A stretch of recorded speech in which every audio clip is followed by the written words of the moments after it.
जय हिंद everyone, welcome back to my channel. My name is major Ashish. Trump को लगातार झटके ही झटके लगते हुए जा रहे हैं।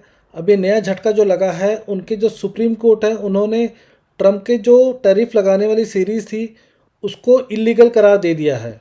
इस डिसीज़न को आने में काफ़ी टाइम लग गया, बट फाइनली ये डिसीज़न आ ही गया ऑन फ्राइडे यानी कल। आज से थोड़े टाइम पहले जब ये टैरिफ का वॉर शुरू हुआ था, लगभग 7-8 महीने पहले, तब ट्रम्प का एक ही पॉलिसी थी कि टैरिफ लगाओ और उनकी पूरी फॉरेन पॉलिसी उसी के अराउंड घूमती रहती थी।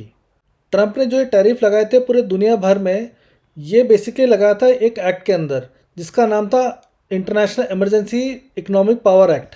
ये जो 1977 का एक्ट है, ये प्रेसिडेंट को पावर देता है कि किसी भी टाइप का एक्स्ट्रा ऑर्डिनरी फॉरेन थ्रेट होता है तो आप नेशनल इमरजेंसी डिक्लेयर करके इस पावर को इम्प्लीमेंट कर सकते हो। ये जो पूरा केस था, सुप्रीम कोर्ट आने से पहले ये केस लोअर कोर्ट में था, और जो ये लोअर कोर्ट है उन्होंने अपने वर्डिक्ट में क्लियर कट बोल दिया था कि जो ट्रम्प ने इमरजेंसी एक्ट इस्तेमाल किया है वो ट्रम्प को कहीं भी पावर नहीं देता है कि वो इसका इस्तेमाल कर सकें। इस वर्डिक्ट के बाद ट्रम्प फटाफट भाग के सुप्रीम कोर्ट पहुंचे और सुप्रीम कोर्ट ने अपनी जो अपील है वो डाल दी। और इसके बाद जो कल हियरिंग हुई है उसमें टोटल 9 जजेस थे।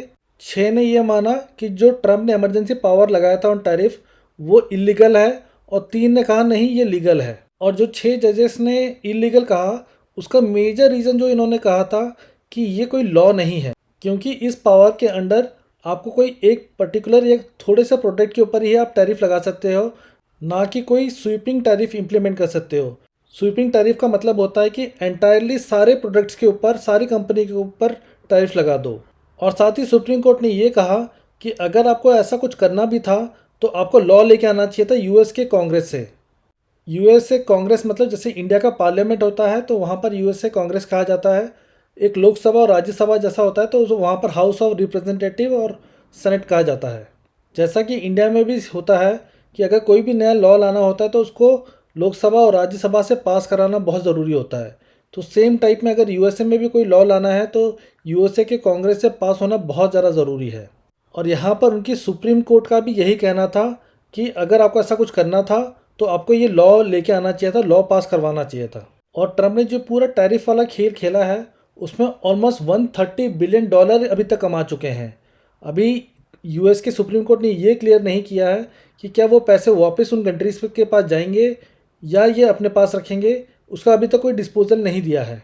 अब दूसरी बड़ी चीज़ यह है कि ट्रम्प का इसके ऊपर रिएक्शन क्या आने वाला है। जितना हम सब ट्रम्प को जानते हैं, ट्रम्प ने डायरेक्टली सुप्रीम कोर्ट को कह दिया कि जो डिसीजन बहुत ही डिसग्रेसफुल है और आप में वो करेज नहीं है कि सही डिसीजन आप ले सको। एंड आई एम श्योर आप सब भी यही सोच रहे होंगे कि ट्रम्प का यही रिप्लाई आना था, और हम सब जानते थे कि ट्रम्प यही रिप्लाई कर सकते हैं। सब ने सोचा कि ट्रम्प सुप्रीम कोर्ट से हारने के बाद बैकफुट पे चले जाएंगे और जो टैरिफ था वो बैक टू स्क्वायर हो जाएगा। बट जितना हम सब ट्रम्प को जानते हैं, सुप्रीम कोर्ट के जैसे ही ऑर्डर आया वैसे ही उसके 2-3 घंटे के अंदर ट्रम्प ने सेक्शन 122 ऑफ 1974 ट्रेड एक्ट उसको इम्प्लीमेंट कर दिया। सो बेसिकली ये जो एक्ट है वो टेम्परेरी होता है, और ये जो एक्ट है इसमें पावर देता है प्रेसिडेंट को कि अप टू 15% तक का टैरिफ लगाया जा सकता है। और ये जो टैरिफ की वैलिडिटी होगी मैक्सिमम 150 डेज तक ही हो पाएगी। इसीलिए आप सबने देखा होगा कि जो टैरिफ रेट है वो कट के 10% हो गया है ग्लोबली। तो सारी कंट्रीज़ के ऊपर जो टैरिफ लगाया है अभी ट्रम्प ने उसका है 10%। एंड आई एम श्योर आप सबको क्लियर हो गया होगा कि केस क्या था, कैसे बढ़ा और कहाँ से उसको रिजेक्ट कर दिया गया। एंड अभी जो 10% का टैरिफ है अगले 150 दिन तक तो रहेगा ही रहेगा। उसके बाद फिर देखते हैं क्या चेंजेस आते हैं। आज के लिए इतना ही, फिर मिलेंगे। जय हिंद।